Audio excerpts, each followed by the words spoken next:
Good morning, and thank you for coming to the fourth foundation session of the Knowledge and Innovation Interest Group. My name is Wadhwa, and before I introduce our guest for today, what I want to do is to give you a bit of background on how this foundation series was originated. So about 4 years ago, the membership of the Knowledge and Innovation Interest Group expressed a wish, an interest to get closer to the people behind some of the most seminal, fundamental, scholarly ideas that have inspired their own work. And so in response, 3 years ago, we started to do one interview with a thought leader in the knowledge and innovation domain every year at the SMS. And so we started with Sid Winter. We've interviewed Jim March, Linda Argodi last year, and these videos have been made available online on YouTube as well. So in this emerging tradition, it is my honor and pleasure to welcome Mike Tushman to the fourth foundation session of the Knowledge and Innovation Interest Group. Most of us do not need any introduction to Mike, and his CV will be well covered in the presentation that follows. But what I wanted to say was that in Michael, we have a scholar whose work has spanned a very wide, an incredibly wide variety of topics, ranging from innovation to executive leadership to strategic renewal. And I personally am very excited about this session because I grew up reading his work. Some of my own stuff has been influenced a lot by Michael's work, and I'm sure that's true of everybody in this room. So welcome, Michael. And before we start the session, what I wanted to do was to introduce two individuals without whom this session would not be possible.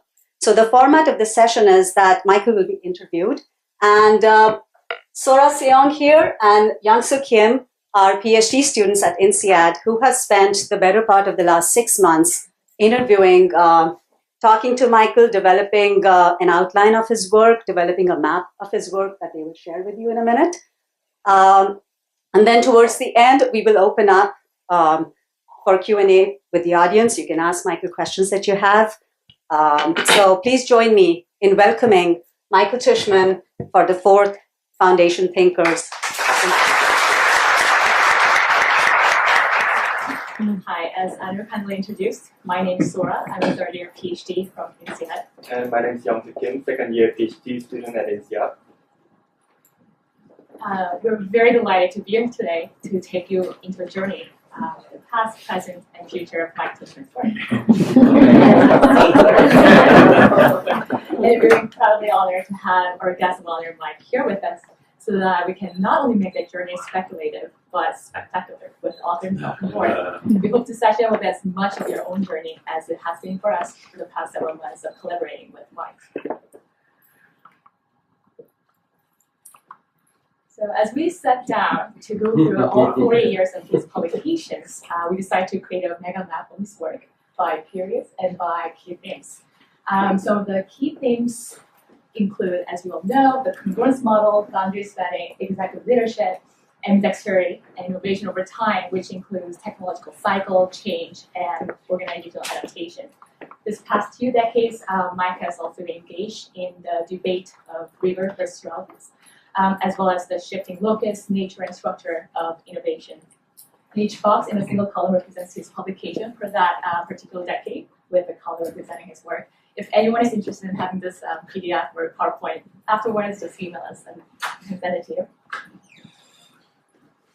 And since his first publication in 1974, when he was still a grad school student at MIT, setting a bar really high for the PhDs that came after him, his work really co-evolved with the history of strategic management, both from research and practice perspectives.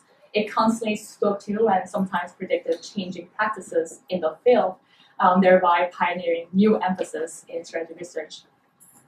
For example, his earlier work in the 1970s on internal implications of organizations as political systems and the congruence model came at a time when the companies started moving away from the culture of conglomeration, and scholars shifted their attention from external planning to internal resources, culture and politics, etc. And one more, as an example, in the 80s, his work on senior teams and executive leadership sort of signaled a new era, 1990s, when these topics have become the center of a lot of scholars' work. Okay, Matt. So let's start with the first question. The first question is very simple, but also very important.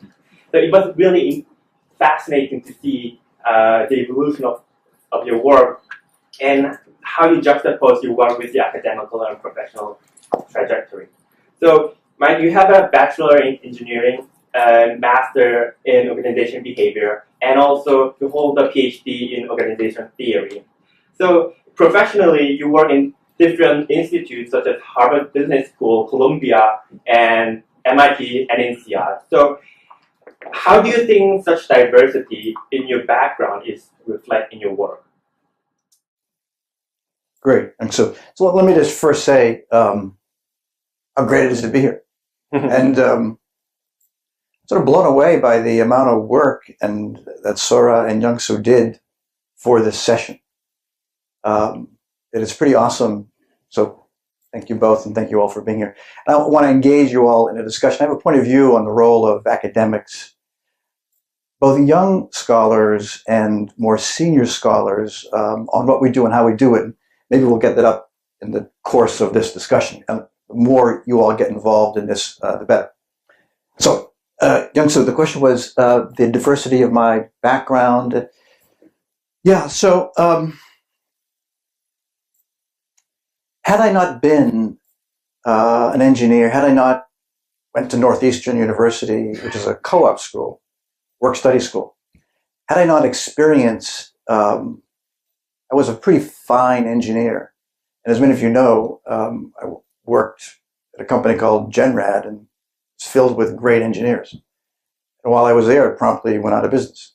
I couldn't figure out how could a firm filled with fantastic engineers and a sensible strategy so quickly go out of business. So I've been sort of grappling with that question for my career.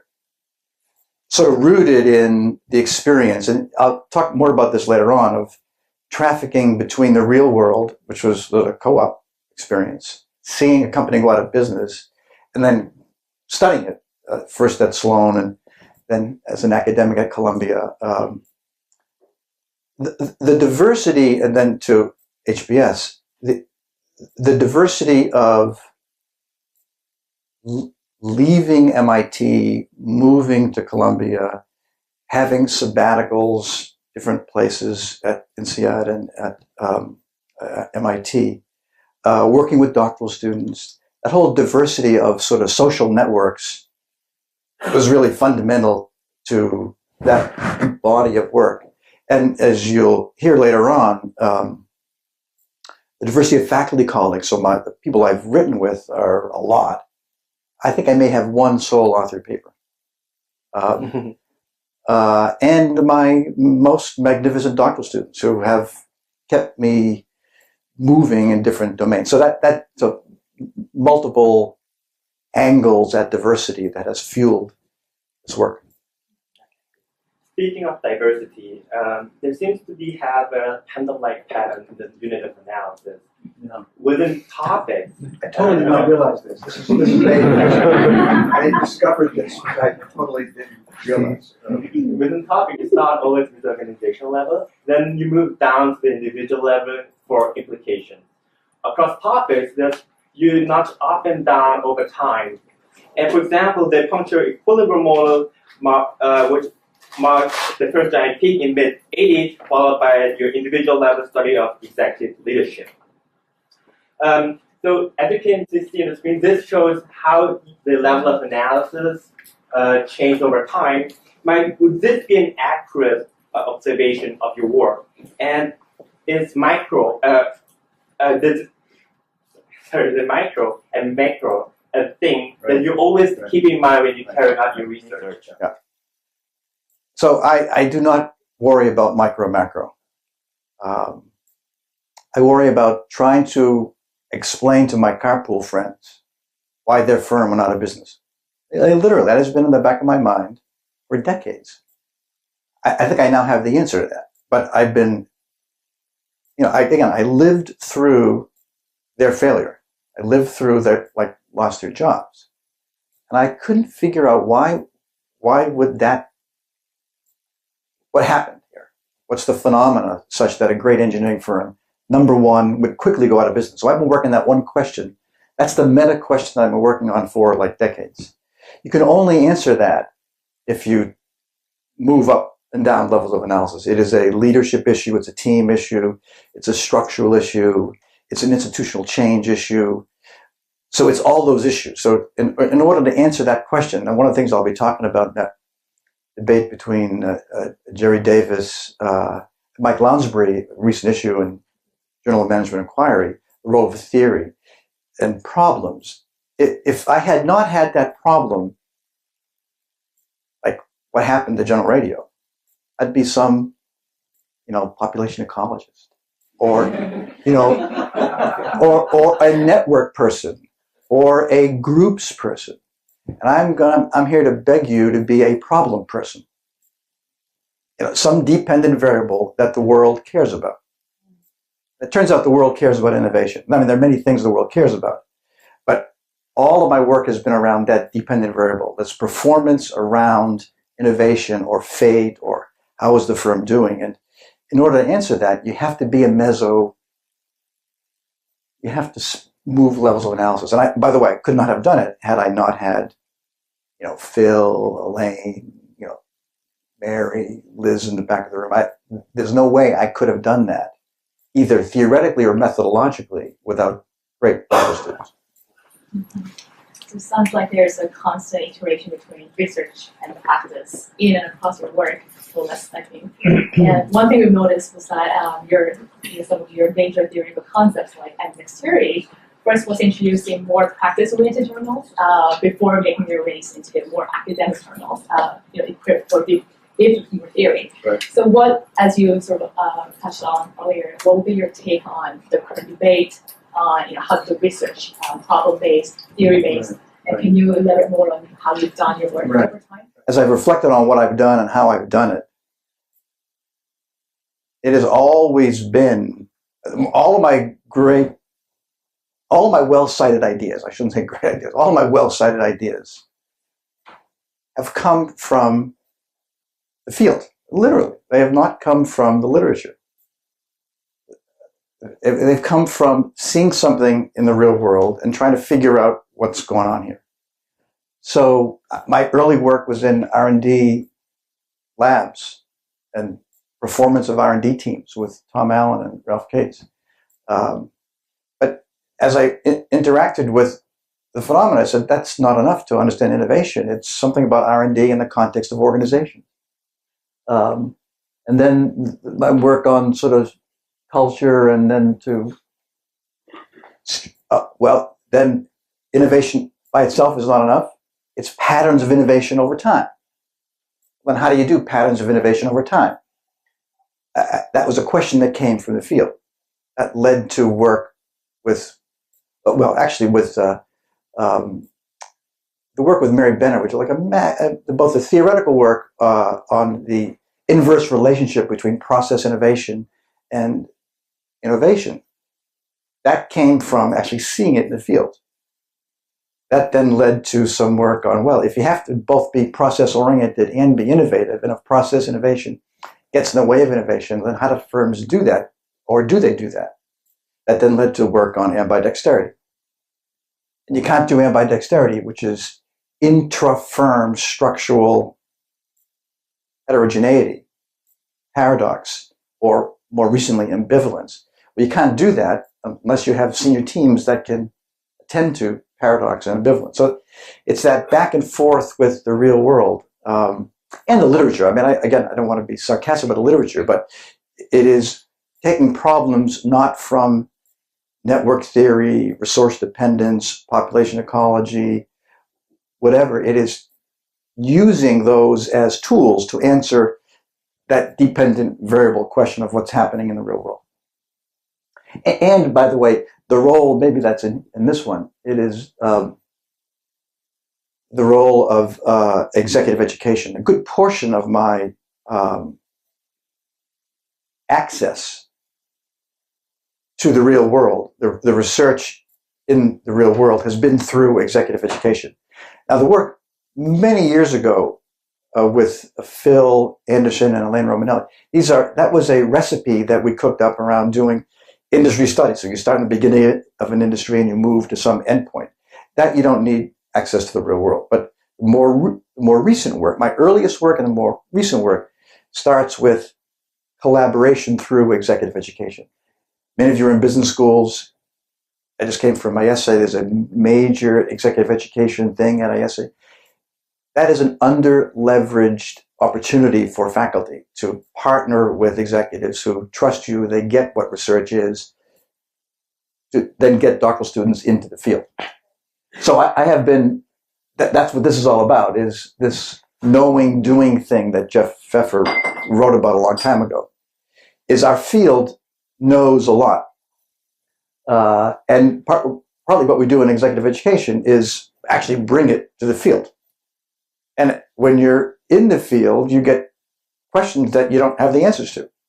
That then informs the research. So that horizontal between theory building, data gathering, paper trails, doctoral students, and interacting in the world of executive education has really been a recipe that I've used over and over and over again to great advantage. Let's go back 1 second. But really, there's only one question I've been grappling with for like 25 years. It's, how do firms innovate? Do they innovate? When do they innovate? How do they do it? What gets in the way? There's one meta question that has then informed a whole bunch of stuff.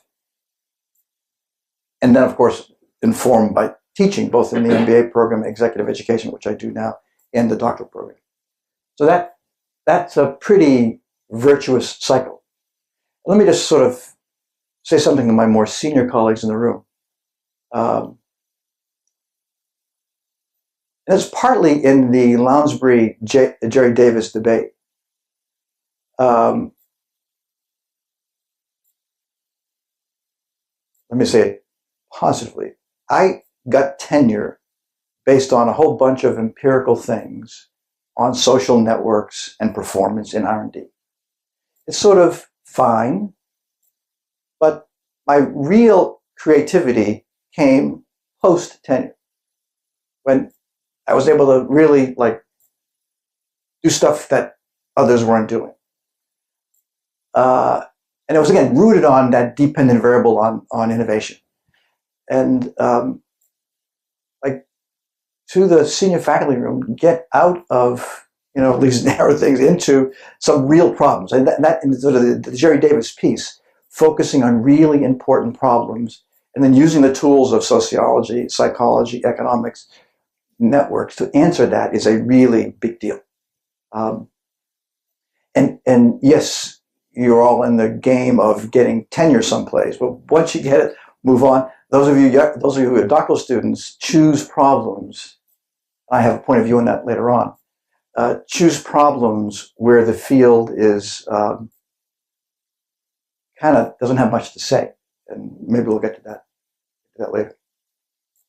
I'm not sure, I've sort of veered off track. The next topic is actually the congruence model, and I believe it also came out of your attempt to talk to practitioners in the field. Right? So can you? Yeah. So Sorah and Yeongsu interviewed me several times on Skype, and they had tracked my research in the most compulsive way, through Google.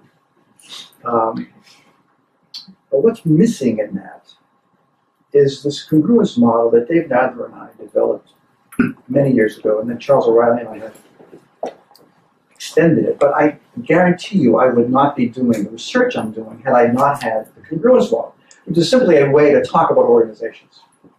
It's a way, when you're in front of either students, David and I built the congruence model because we had to teach Columbia MBAs. And believe me, in 1976, Columbia MBAs, all they wanted to know is finance. They're Wall Street, and this is the lowest evaluated course at Columbia at the time.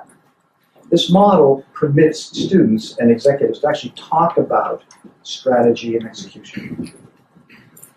And it's the complexities of strategy and the complexities of structure, processes, capabilities, and culture, and performance. So it's a way to talk about the real world. That comments earlier on the relationship between executive education and research could not have happened had I not had the congruence model. Had I simply talked about social networks and R&D, or resource dependence and power, or design, these executives would have said, thank you, goodbye. But the congruence model permitted access in a way that it wouldn't have otherwise. So it's sort of the omitted variable in my work. It's probably not very highly cited. It is really well used because this thing works with executives and with students. And that if the trafficking between knowing and doing, executive education and research, it needs to be something you're giving, and one thing you're giving is the congruence model, which it works.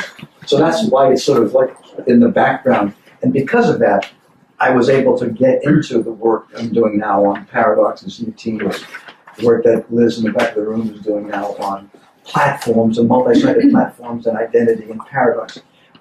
That, both the new stuff and the old stuff, was rooted in these relationships in the real world. Mm-hmm. That's why we put the stool there. Yeah, it shows how it fits together. Great. So in a way, would it be fair to say you're advocating for complexity or complex form for dealing with complexity in a test environment as opposed to simplicity based on your congruous model?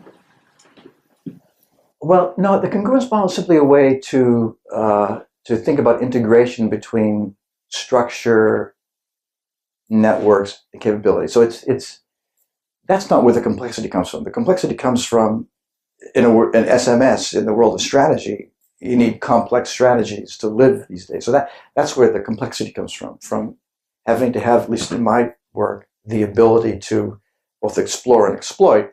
That's a really complicated strategy, and therefore a really a more modestly complicated structure to deal with that. More modestly complicated structure, and having teams that can handle the paradox or ambivalence associated with doing two things well simultaneously.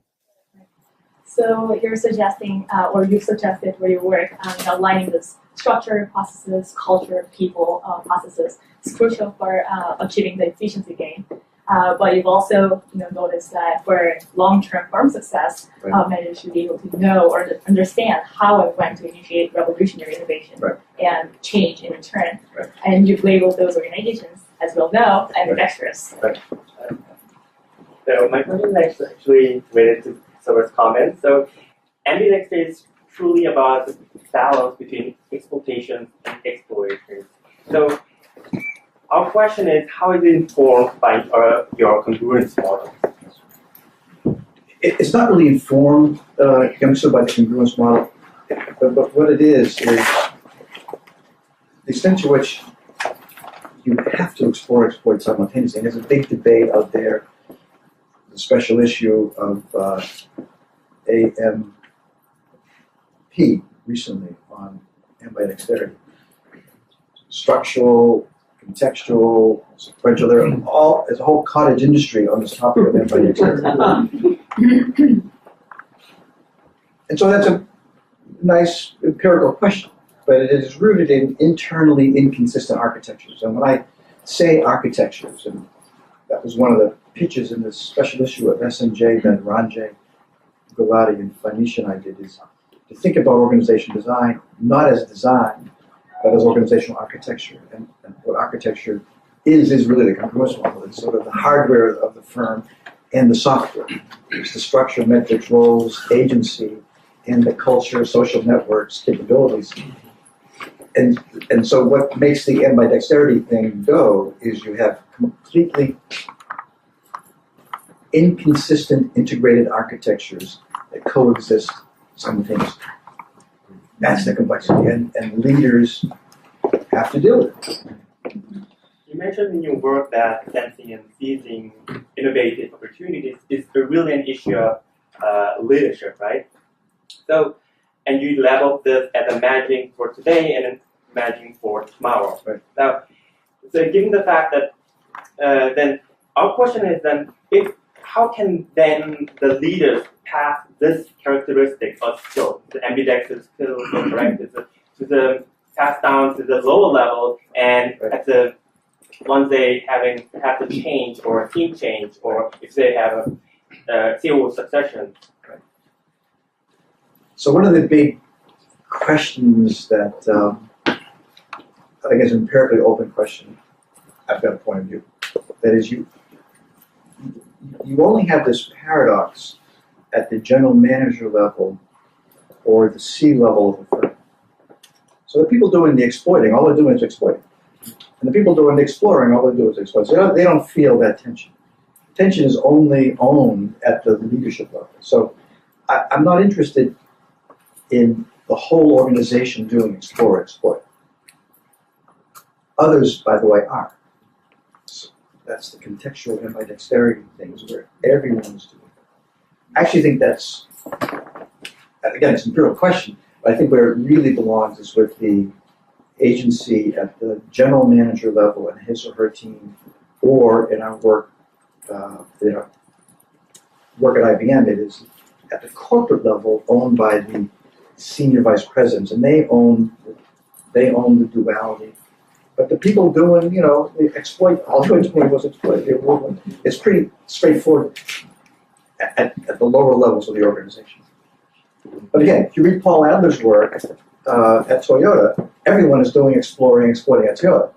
So what I've just said is my point of view. I think that's a great question for those who are doctors. That's a great question, is how low can you bring this tension? I personally think it's a lot to ask someone low in the organization to be doing both. But maybe it's help. Sumantra here, Rochelle would say, no, that's exactly the recipe of a fantastic organization is where it's throughout the organization. And there's also the lowering of the levels of analysis that people use to approach this topic of ambidexterity. What do you think? Where do you think the future contributions will come from in tackling this, notion of ambidexterity with individual implications? Yeah, I think if it asks me, it would be with the helping leaders be cognitively complex, being able to be consistently inconsistent, be able to hold that tension. So at the individual level, leadership at the individual/team level. So it would be teams and leaders handling the contradictions. I think that is a great, at the more social psychological level, it would be the characteristics of teams that can handle that and leaders that can handle that. Okay, so the next question is very simple, but also very important, because I think as we are all affiliated in a business school, one from another, it could be a very interesting question. Do you think then a business school could be an ambidexterity institute? And if your answer is yes, then how should we train the PhD students as an ambidextrous future researcher? Yeah, they sent that question in advance, and I have no idea really. I do think that I'm not sure I would take ambidexterity. Basically, what we do as professors is we teach kind of what we know, and we research what we don't know. So maybe that's explore and exploit. We exploit what we know, and the field, after a bunch of years of research, and from Chester Barnard to now, we know a huge amount. So maybe that's the exploit, and the doctoral program maybe is explore. And maybe as faculty to make sure the deans fund the exploration part, because it is a big deal. The extent to which business schools and universities don't do first-class research, might as well be McKinsey. You might as well be, BCG. But that exploration is what we get paid to do. The exploit, I guarantee you, everybody, the teaching part is easy. It's easy compared to the research, and you all know that. It's really hard to do great theory building It's really hard to do great data building and methodology. It's pretty straightforward to teach. So maybe that's where it is. But in terms of doctoral students, I would recommend exploration. Okay. I mean, this is where you're trained to explore. It's the teaching part. As long as you care about what you're doing and the students feel you care about them, you'll be a fine teacher. Thank you. So the next question is going to be about technological change and a cycle and innovations. So building on the social cultural evolutionary ideas of variation, selection, and retentions, you propose a cycle model of technology change that is punctured by technology discontinuities and the emergence of dominant design following discontinuities. Right. So this line of research is one of the most cited work according to the Google Scholar. So our question is, why do you think it has gained so much attraction?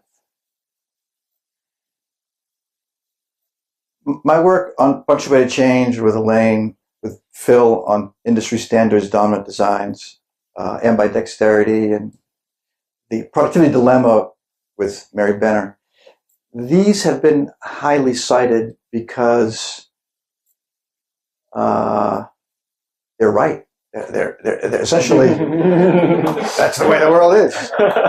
You know, there's punctuations out there, and we said, hey, and by the way, that was a total ripoff of Stephen Jay Gould. It was like taking ideas from that world and bringing them to the organizational world. And so talking about, and at the time, punctuated change was, oh, man, this is incremental, bottom up, top down. So no, it's actually, it all flips. And it can hide something because, gee, there's something about, there's a relationship between when the world changes sharply and organizations changing sharply. The notion of industry standards, dominant designs, we didn't come up with that.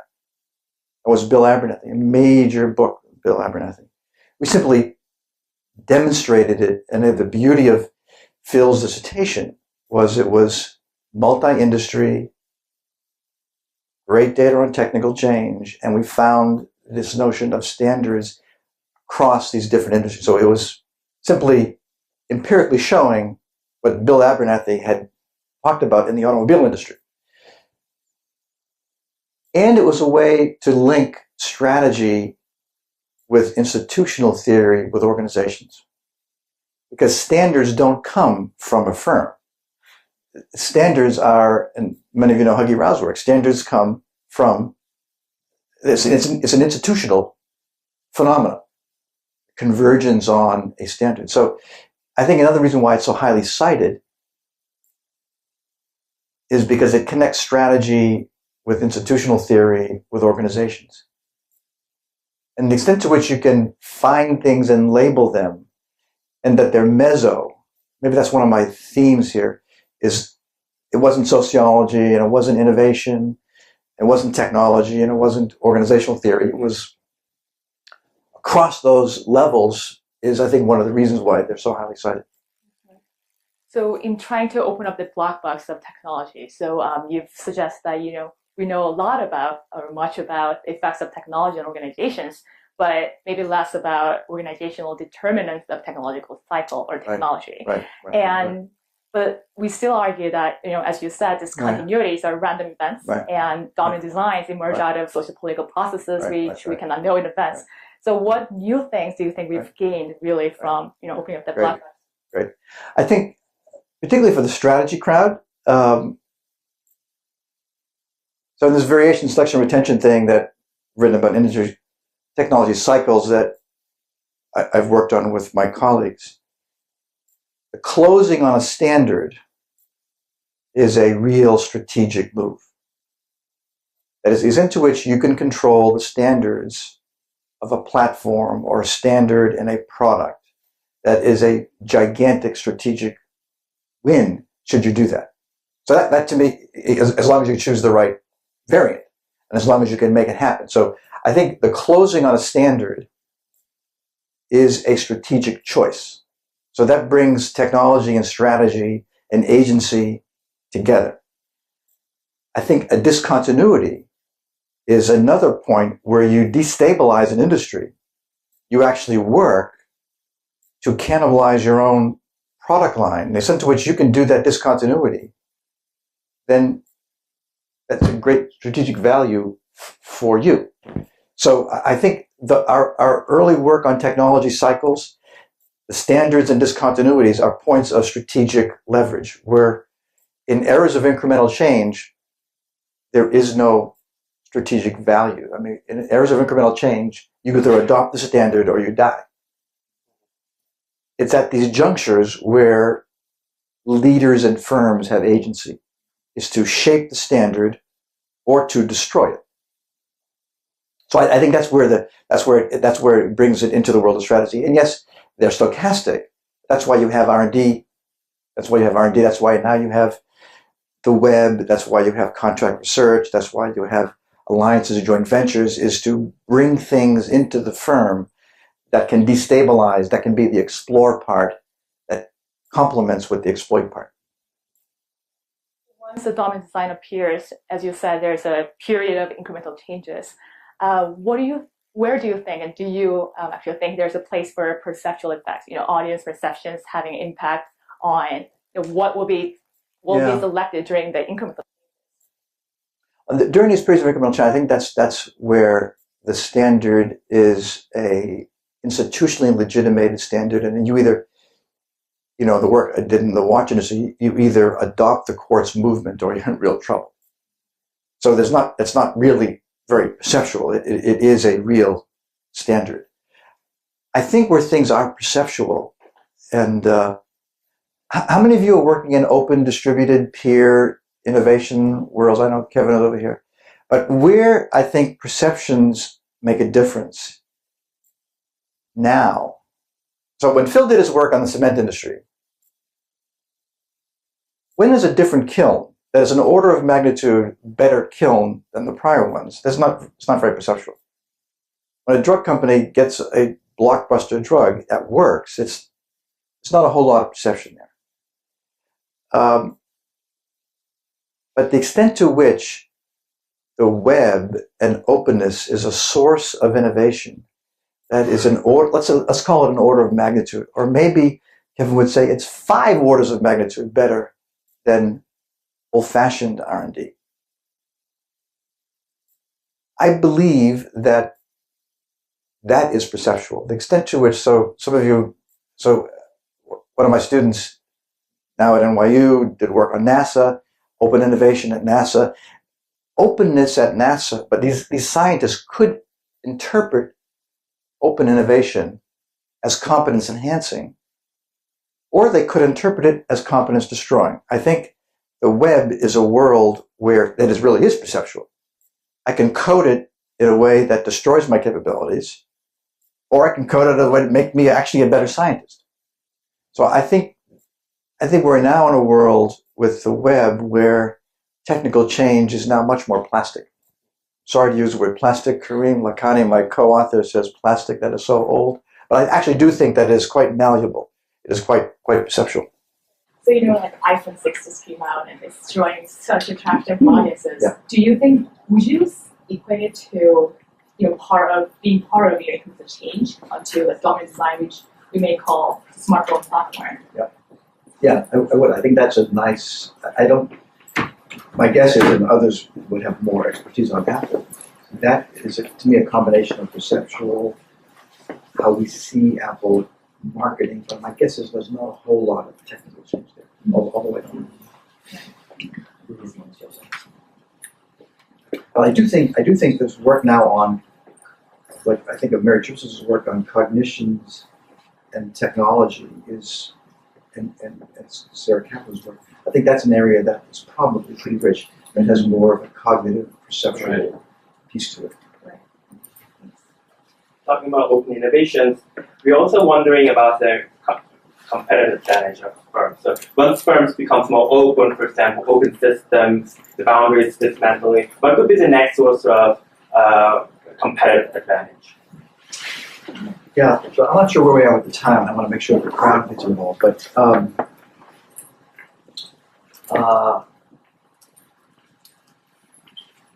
So I'm going to teach a doctoral seminar next spring. I've been teaching this doctoral seminar for a long time. It's on innovation, technology, change, and Columbia, INSEAD. I think much of what the senior faculty in this room have done, and I have done, now may not be that relevant going forward. I'm really actually quite, and I may be overly extreme on this, but I think with the web, in a world where we now live, where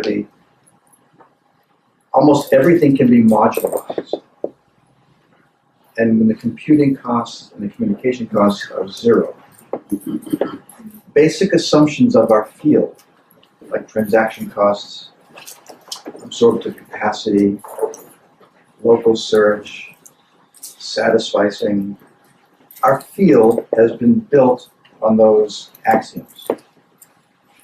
I'm not sure those axioms are that correct anymore, when it actually is all distance search now.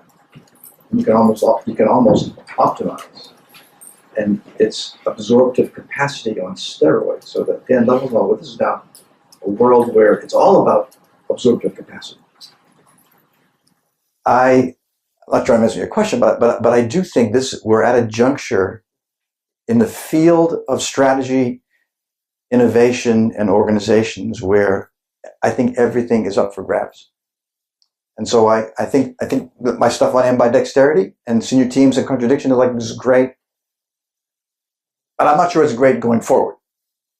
Or if it is, we have to get data to see whether it is. But I think that we're now at a point in the evolution of our world where fundamental bedrock of our field are now open for, hey, is this right anymore?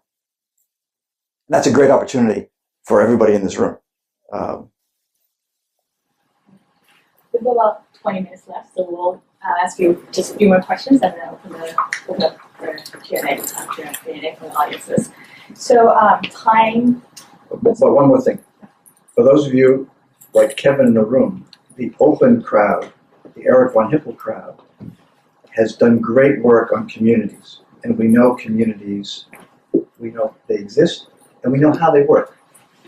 But we don't know the interpenetration of those communities on firms. And all I know is this Eric von Hippel notion of organizations are dying is not true.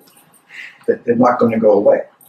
But the relationship between, on one hand, Eric's world, and the other hand, the Chandlerian world, that whole space in between the Chandlerian world and what I think of Benkler or von Hippel world, that whole space is up for grabs. And it's more than community. It's where communities meet organizations and what that means for strategy, innovation, and organizational scholarship. There's been a survey of executive survey of innovation in the context of open innovation platforms. And what some scholars from the US and Germany have found is that surprisingly, internal cultural issues, including the avoidance of external knowledge, not invented here syndrome, is not much of an issue for a lot of CEOs.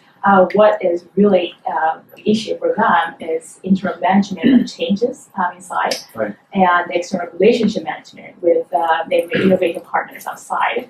So through the lens of your all your work and understanding, what do you think is the role of boundary spanning? Here's the difference, everybody.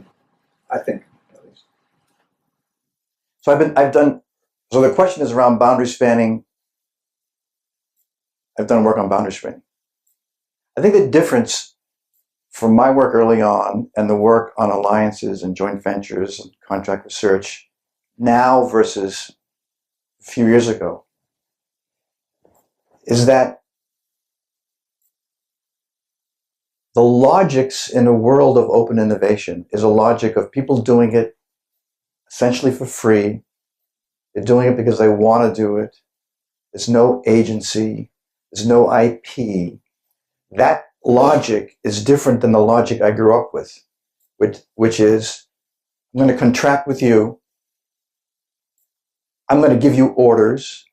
You're going to work for me. There's a hierarchy, and I own the IP. That logic. So yes, there'll still be boundary spanning, and there'll still be alliances and joint ventures. But I think with the web, the normative order is really different, and how firms adjudicate those contrasting logics, I think, is like a wide open question. So yeah, I think boundary spanning is important, but I think the nature of that will be different when I'm spanning boundaries with people who are in a different discipline, who are, from my perspective, amateurs, but know the answer to my question better than I do. So that whole thing, I think, is that those contrasting logics, I think, is where the action will be. In your recent work, you've said it's not just about open versus closed boundaries anymore. It's more about complex boundaries. Right. You do simultaneous work, sort of going back to an adversary notion. Right. So what do you think is like the role of boundaries now? Yeah. No, so I think that's right. My speculation is, and probably that's what Liz's dissertation is, and Gila's dissertation is around the complexities of Intuit, and Liz's dissertation, or Zuni, a fictitious name. This is a very well-known firm that is now in the Apple ecosystem, the Samsung ecosystem. They are now going to have a really complicated set of strategy, boundary issues, now that they're in this ecosystem, than they had before. The NASA scientists they're not just heliophysicists doing work, they're actually heliophysicists collaborating with total strangers. So that whole issue of, is that ambidexterity more complicated? I just don't know.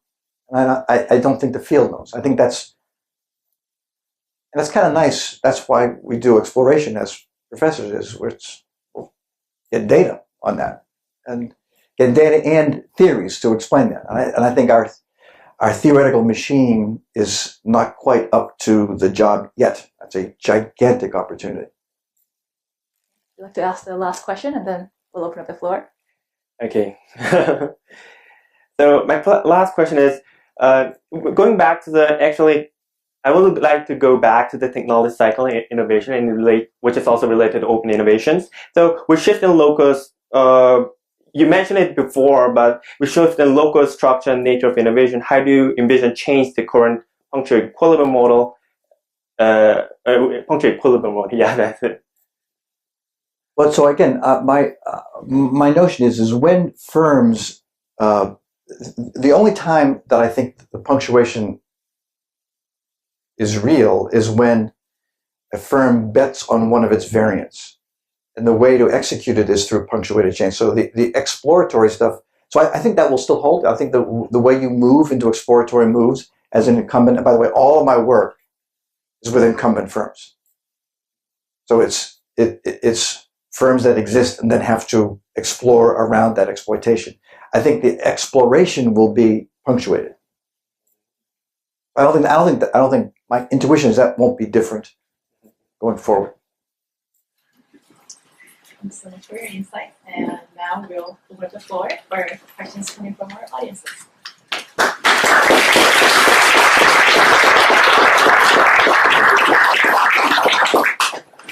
So now you have an opportunity to ask Mike your burning questions. Thank you, Michael, for the conversation. It's very insightful. My question would be, your work has been influential not only in academics, but also for practitioners. I wonder, would you have any advices on how to manage this, your work, both theoretical relevant, but also practice relevant? So what's the question again? How to make your work both theoretically relevant, but also practice relevant? Yeah. So it's practical relevance, everybody, is I've chosen a dependent variable. In this case, it's innovation that managers worry about. So the extent to which I can present an integrated point of view on innovation management, technology management, and I've been doing this program with first first with Jeff Pfeffer and then Charles O'Reilly, and then me and Charles over the past maybe 20 years. And the content, and it's on innovation and change. First at Columbia, and now at Harvard and at Stanford, did it at INSEAD for a bit. The reason why we always get executives is because they're worried about innovation and change. So that's not so difficult because collectively our field knows a huge amount. They want it in a way that's integrated. But again, as I mentioned earlier, the beauty of interacting in exec ed land is then they can meet students and they can see the research questions and they can partner with you on doing a design. So that I'm not worried about the practicality because our field is like pretty practical. I'm not sure I'm answering your question, but I do think the field of strategy, innovation, organizations can be really practical. And that's partly what we're paid to do when we have our exploit hats on. Other questions? Who's in the back? Oh. It's just for recording purposes. You won't hear it. Okay, thank you.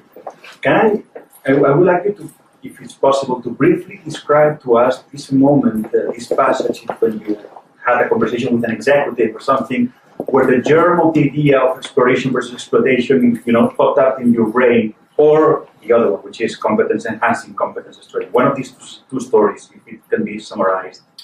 Yeah, right.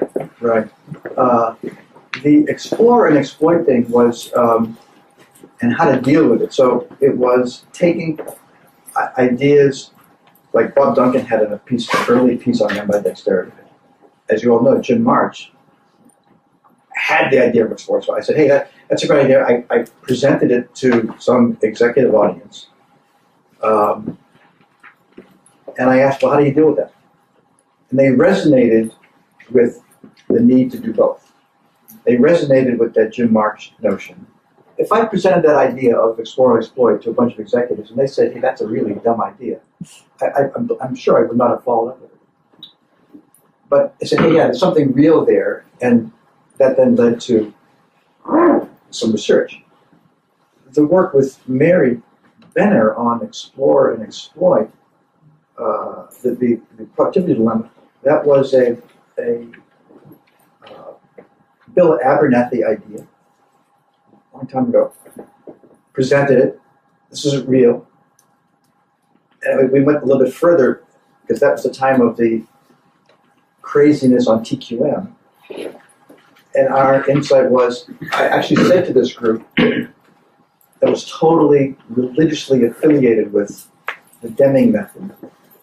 I said, the more you do this, the less innovative you're going to be. I said, what are you talking about? This is like the religion of TQM. Right.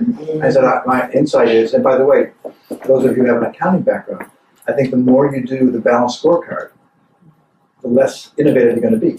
And they said, no, that couldn't be because the balanced scorecard has all this stuff. I said, no, sorry. That then led to Mary's dissertation, which was just an unbelievable tour de force, a bunch of industries getting data on that. So that was an example of, in that moment, they said, hey, no, we do it this way, we do it that way, or I don't believe it. Then let's test it. So there's a question just in front of you. So why did the company that you first worked for go out of business? So you figured it out? Yeah, figured it out. Yep. They were totally, in terms of my current work, they hunkered down on exploiting their existing capabilities. They did their response to Hewlett-Packard, Tektronix, Keithley, and Fluke, who had this new technology, was to do their old stuff better. And they did. They probably went out of business. And what I would say to them, and so what I would say to them now, and this is where the field has really progressed, is the extent to which there is anything in this innovation stream stuff, if there's anything that's either architectural or discontinuous, split it out, experiment, fail, learn, and then make those punctuations after you've actually discovered the future. And they say, oh yeah, is that hard to do as a senior team? I said, yeah, it's hard to do. And that's what you pay to do. and well, if someone asked the question in advance, can little firms do this? I mean, it's great for IBM, but if you're a little entrepreneurial firm, can you, after you've explored, can you exploit? That's this transition. And whether it's through alliances, joint ventures, contract, or what, it's figure out some way to complement what you're doing. It's either exploring to exploiting or exploiting to explore. And it would be engaging that, and that kind of sort of how you do that. So I think that our field researchers can really actually help that leader way back at generating. So the lady in the back here. Right. Oh, thank you. Pablo Picasso was once asked about his reflection of having become Picasso. What are your reflections of having become Tushman? And the reason why I'm asking the question is because I really applaud what colleagues have done today and what you've shared with us. And I think it is so important to give you the opportunity to tell us what is for you your impact and how you strive to leave a legacy behind beyond the citations, which is the current measure of impact. And I believe there's a lot more to it. Yeah. So I just came back from Barcelona, went to the Picasso Museum. It was very intense. I'm not sure I like that comparison with Picasso, but I have gone through periods, which they actually showed here. The secret sauce in that periodicity is, one, a clear meta question. Two, not getting caught, oh, am I a strategy person or am I an OT person, or like this categorization thing, not getting caught. And probably most important is unbelievably fantastic doctoral students. Is collaborating with doctoral students who I work with them, they work with me, and we like to do stuff. But that whole cycle is rooted in, each one of those things was rooted with students. Literally, it's like lives in the background. I knew nothing about a multi-sided platform. I knew nothing about open innovation before he left. Then Kareem and Kevin. So it's through doctoral students that faculty literally stay young. So that's important for going to places with doctoral programs. Or if you're in a place without a doctoral program, having relationships with those that do, because it's just so important. So as you've been describing for us some of your research processes and inspirations, I've been beginning to wonder, in particular, the description of the work with Mary Benner. What is your take as a researcher in terms of research process on the issue of induction versus deduction, and how do you approach that? I don't mean that in terms of quantitative versus qualitative, but confirmation versus discovery via fieldwork, for example. Of induction versus deduction. Yes. So my current work on open innovation and organizations, multi-sided platforms, is purely inductive. So I don't think we have any theory that connects organizations and openness circa 2015. That is purely inductive. The particular piece with Mary was pretty deductive. It was based on this intuition I had, having seen it in many organizations, of the more they got involved with this TQM ISO 9000, the less innovative they were. And this was simply a deductive, hypothesis-driven, get the data, several industries over long periods of time to test that deduction. So that was where she and I had that insight. Elaine and I had that insight on punctuated change. That was sort of deductive. And then we went out and tested it. But this new stuff is, the original stuff on ambidexterity was pretty inductive, and the stuff on now open is totally inductive. Did I answer your question?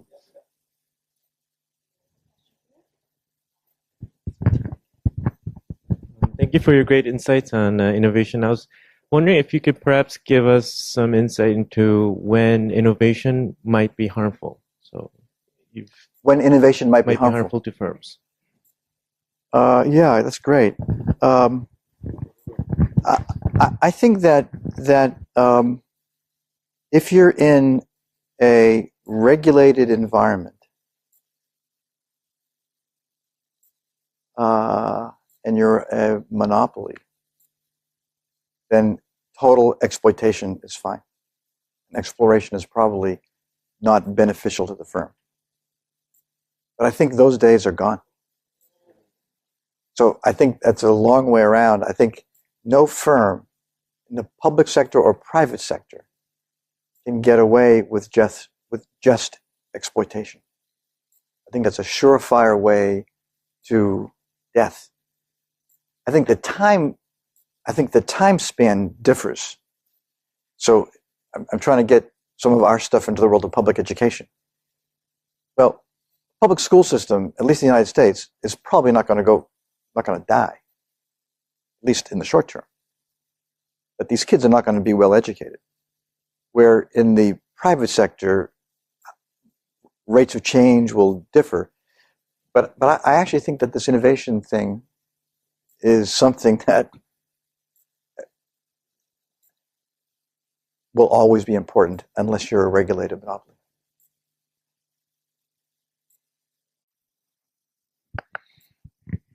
So my question relates to the exploitation versus exploration in business schools.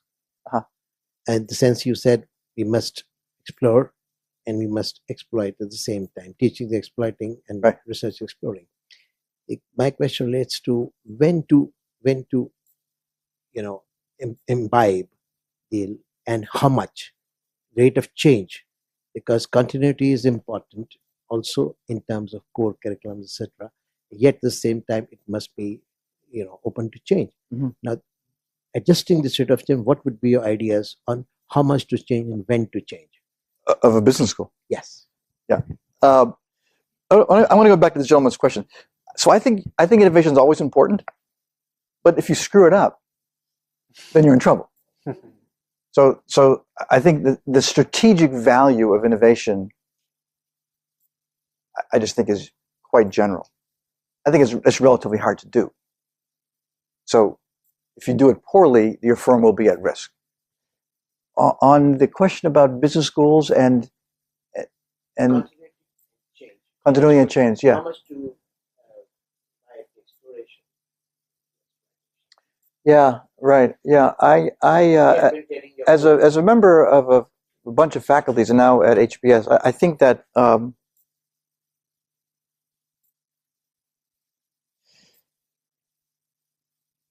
so I think that I run a program for the Harvard Business School. I run one of the long executive programs. If you ask me, do I do punctuated change in this program? The answer is no. The answer is no. This program gets better and better and better. Architectural change, and I'm proud of its innovation. But have we totally flipped this program? No. So the education is different architecturally, in Rebecca Henderson's language and Kim Clark. But have we revolutionized this program? No. So I think the education part is more sort of more incremental, bottom up. But the research, hopefully the research is actually quite discontinuity. Hopefully my faculty's research, when they say, hey, what's new here? All my faculty team will say, oh yeah, this is completely new. The research is completely new, even though the way we teach it, the way we engage the participants is, I still have chalk, still write on boards, we're still actually talking to each other. And I think we, as I'm sure all of you do, utilize the web more, distance, in terms of engaging the participants at a distance.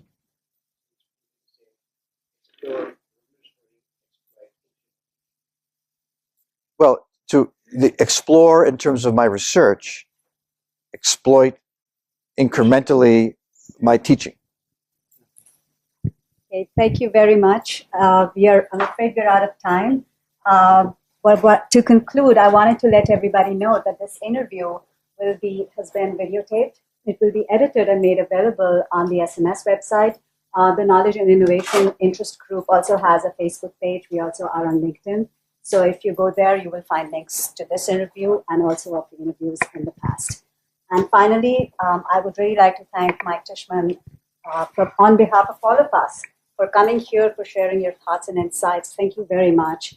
To Sorah and Yeongsu for all the hard work they've done in these past 6 months. Absolutely. Thank you very much. A big thank you to all of you. Great job.